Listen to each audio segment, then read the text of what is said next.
Hello children, welcome to Ritu ma'am's online class.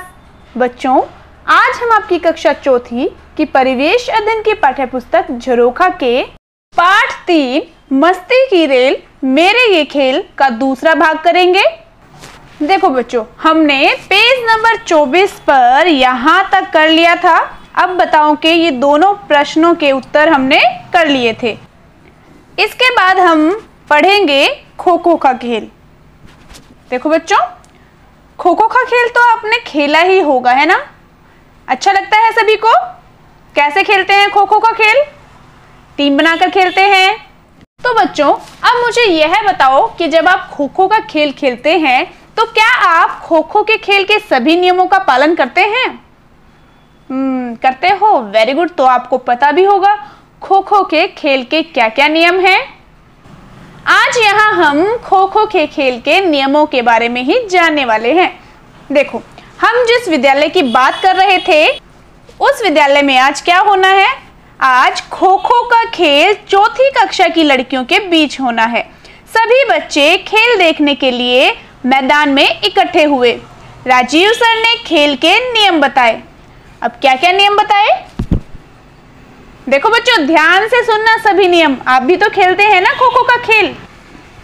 देखो, इस खेल में 2 टीमें होंगी।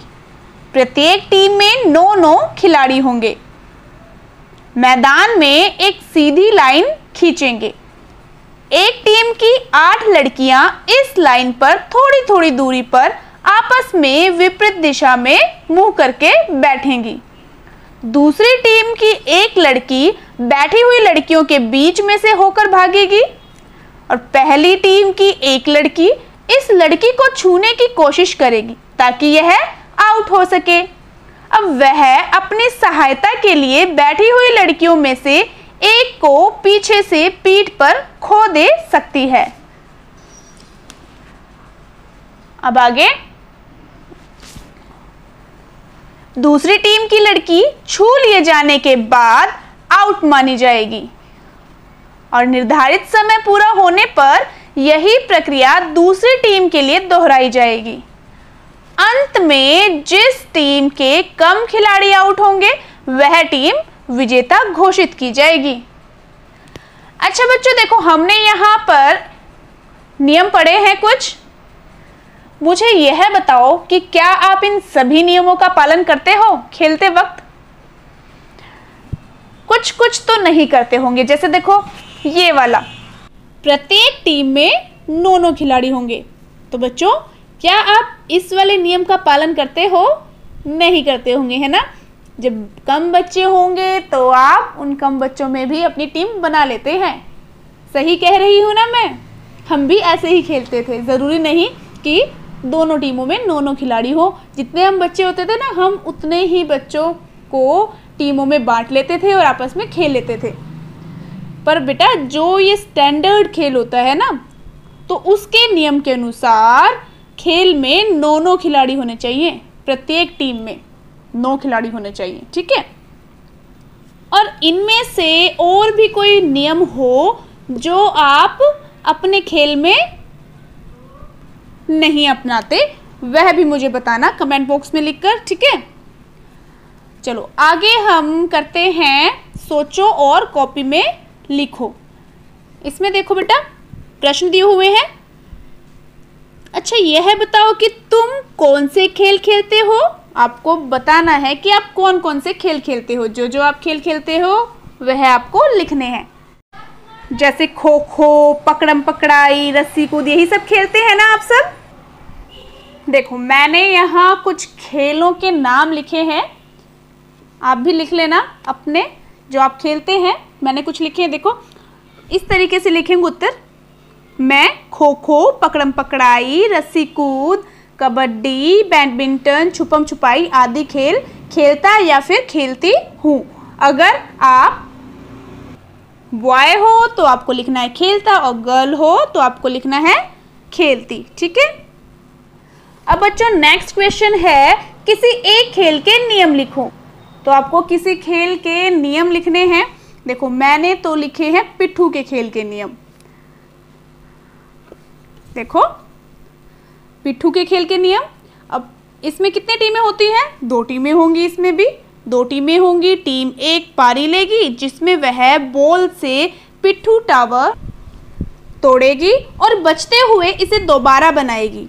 अब टीम 2 फील्डिंग करेगी, यानी टीम 1 के खिलाड़ियों को पिट्ठू टावर बनाने से रोकेगी। कैसे रोकेगी बेटा? बॉल को कैच करके, है ना।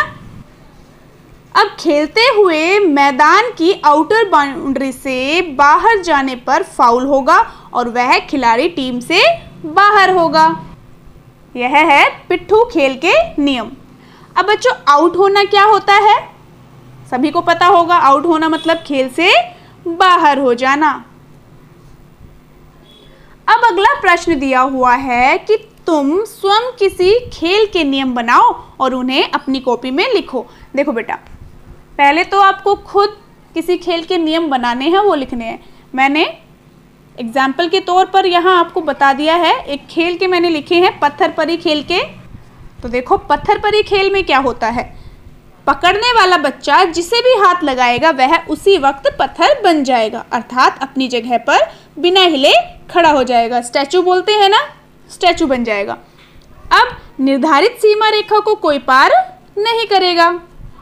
बेटा, ये खेल के नियम ना आपको खुद बनाने हैं, किसी भी खेल के नियम।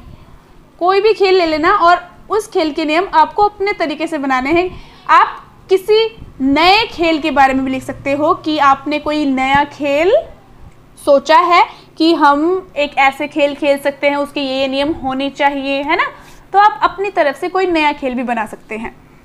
अब देखो, अगला है, इसमें कोई भी बच्चा छिपेगा नहीं। और लास्ट वन इज नंबर 4, कोई भी बच्चा 3 बार से ज़्यादा बार वेट नहीं मांगेगा। वेट मांगते हैं ना रुकने के लिए, सांस चढ़ जाए या पानी पीने जाना हो तो वेट मांग लेते हैं। और कई बार क्या होता है, कई बार बच्चे ना पकड़ने वाले होते हैं ना, बिल्कुल भाई अब वो मुझे हाथ लगाने वाला है और मैं पकड़ा जाऊंगा, तो वो क्या करते हैं, वेट मांग लेते हैं। तो इसलिए ये नियम बनाया है कि 3 बार से ज़्यादा बार वेट नहीं मांगेंगे। अब ये हो गए प्रश्न उत्तर। नेक्स्ट पेज पर चलते हैं। अब देखो बच्चों, क्या हुआ, जब राजीव सर ने खेल के नियम बताए ना, उसके बाद क्या किया, तो राजीव सर ने जोर से सीटी बजाई। नीता व रचना अपनी अपनी टीमों के साथ टाई डालने के लिए मैदान में आमने सामने आकर खड़ी हो गई। सर ने टाई डाली। रचना की टीम को बैठने की व नीता की टीम की एक एक करके भागने की बारी आई। टाई डाली मतलब टॉस करते हो ना आप खेल खेलने से पहले कि किस टीम की बारी पहले आई या किस टीम की बारी पहले आएगी। तो इसी तरीके से उन्होंने भी टॉस की और नीता की टीम की एक एक करके भागने की बारी आई और रचना की टीम की बैठने की। अब रचना ने घेरा बनाकर अपनी टीम को कुछ समझाया। दोनों टीमों ने अपनी अपनी जगह ली और खेल शुरू हो गया। देखो बेटा, यहाँ पर आपको नजर आ रहा होगा ना, ये लड़कियां बैठी हुई है ना, देखो मुंह कैसे किए हुए, एक ने इस तरफ किया हुआ है तो दूसरी लड़की ने उस तरफ, फिर इस वाली ने इस तरफ किया हुआ है, फिर उससे अगली ने उस तरफ। ने थोड़ी थोड़ी दूरी पर आपस में विपरीत दिशा में मुंह किया हुआ है। अब देखो यहाँ क्या लिखा है, यहाँ लिखा है खो खो।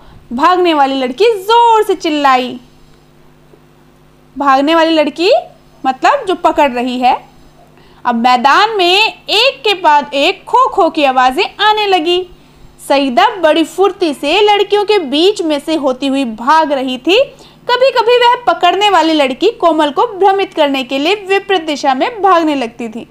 आसपास बैठे बच्चे चिल्ला रहे थे, शाबाश सईदा, भाग।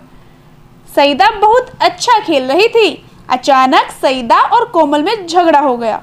अब कोमल कह रही थी, सईदा आउट है, सईदा आउट है, मेरा हाथ इसके दुपट्टे पर लगा है। कोमल की टीम की सभी लड़कियां चिल्लाने लगी, हाँ हाँ सईदा आउट है। सईदा कह रही थी, मैं तो लाइन की दूसरी तरफ आ चुकी थी, तुम आउट हो, तुम्हारा पैर लाइन पर पड़ा है। राजीव सर सारा मैच बड़े ध्यान से देख रहे थे। उनको तो देखना ही था ना कि कभी कोई बच्चा चीटिंग ना कर रहे, है ना। चीटिंग करने लग जाते हैं ना कई बच्चे। आउट हो जाते हैं, फिर कहते हैं नहीं मैं तो आउट नहीं थी या मैं आउट नहीं था, है ना। तो फिर उन्होंने तुरंत सीटी बजाई, दोनों टीमों को अलग किया और समझाया सईदा आउट है क्योंकि सईदा के लाइन के दूसरी तरफ जाने से पहले ही कोमल का हाथ उसके दुपट्टे को छू चुका था। दोनों टीमों ने सर की बात मान ली। कोमल और सईदा ने एक दूसरे से हाथ मिलाया। एक बार मैदान में फिर से खो खो की आवाजें आने लगी। अच्छा बच्चों, यह बताओ अगर आपका आपस में झगड़ा हो जाए तो कैसे सुलझाते हो आप? लड़ने लग जाते हो आपस में? कई बार तो मार पिटाई पे भी उतर आते हैं कुछ बच्चे, है ना, करते हो ना?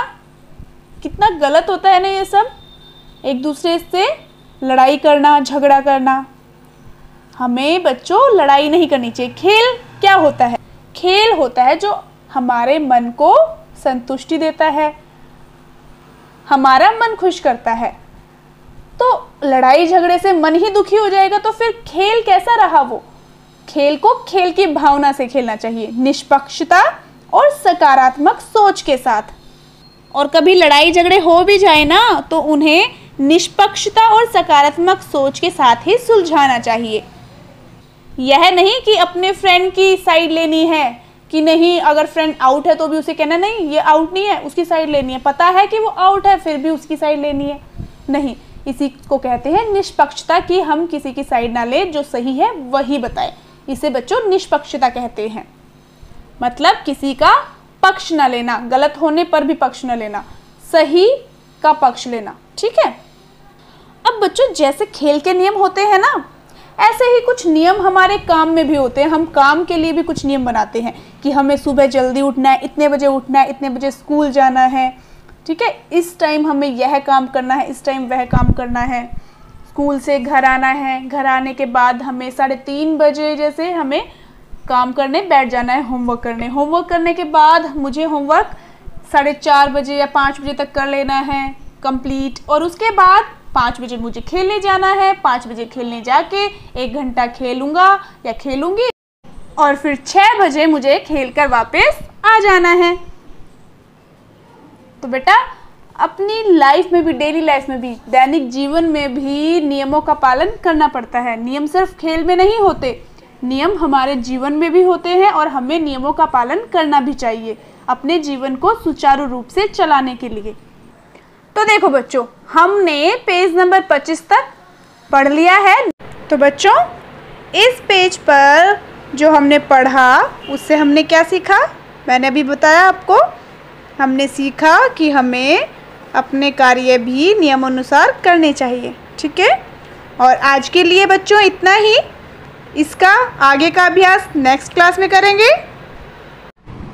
अगर आपने इसका दूसरा पार्ट, मतलब इससे पहले वाला पार्ट, जो फर्स्ट पार्ट है वो नहीं देखा है तो आप चैनल पर जाकर देख सकते हैं, और बाकी सब्जेक्ट्स की वीडियोस भी आपको चैनल पर मिल जाएगी। वहाँ पर जाकर आप वीडियोस देख सकते हैं और ऑनलाइन स्टडी कर सकते हैं। और हाँ, अगर आपने अब तक मेरे चैनल को सब्सक्राइब नहीं किया है तो चैनल को सब्सक्राइब ज़रूर कर लें, और उसी के साइड में जो बेल आइकन है उसको ज़रूर प्रेस करें ताकि मेरी आने वाली सभी वीडियोस की नोटिफिकेशंस आपको मिलती रहे। तो फिर मिलते हैं नेक्स्ट वीडियो में, तब तक के लिए बाय बच्चों।